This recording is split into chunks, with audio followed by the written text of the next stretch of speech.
वृंदावन में श्री कृष्ण जी की एक अनन्य भक्त रहती थी। उनका नाम कांताबाई था। वह कृष्ण जी को लल्ला बुलाती, रोज उनकी सेवा करती, नहला धुलाकर भोग लगाकर उनके पास बैठ खूब बातें करती, खूब लाड़ करती। मजाल की कभी उनको जरा सी भी तकलीफ आ जाए। एक दिन कांताबाई अपने लल्ला का सब काम कर उसे विश्राम करवा खुद भी विश्राम करने लगी।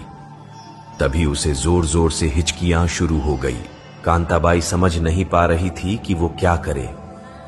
कांता खुद से ही इतनी बेचैन हो गई कि उसे कुछ भी सूझ नहीं रहा था। तभी कांताबाई की पुत्री घर आ गई। उसकी शादी पास वाले गांव में ही की थी, सो अक्सर कांताबाई की बेटी अपनी मां को देखने आती थी। बेटी के आते ही कांताबाई की हिचकियां बंद हो गई। उसको बहुत आराम मिला। कांताबाई ने सारी बात अपनी बेटी को बताई कि कैसे वो हिचकियों से परेशान हुई थी। उनकी बेटी ने कहा, मां, मैं सच्चे मन से याद कर रही थी, तभी तुम्हें हिचकियां आ रही थी। अब मैं आ गई हूं तो तुम्हारी हिचकियां भी बंद हो गई है। कांताबाई ने हैरान होकर बोला, क्या सच में ऐसा होता है?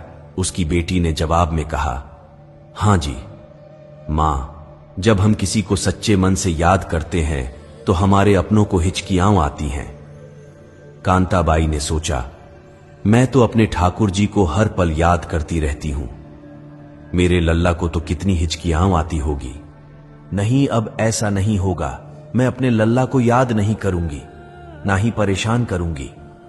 उसी दिन से कांताबाई ने लल्ला को याद करना छोड़ दिया। अपनी पुत्री को लल्ला को देकर खुद को दूसरे कामों में खुद को व्यस्त कर लिया। सच में लल्ला को याद ना किया। देखते ही देखते कई सप्ताह बीत गए।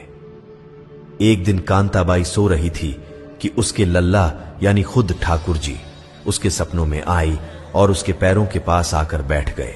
खुशी के आंसुओं के साथ वो रोने लगते हैं।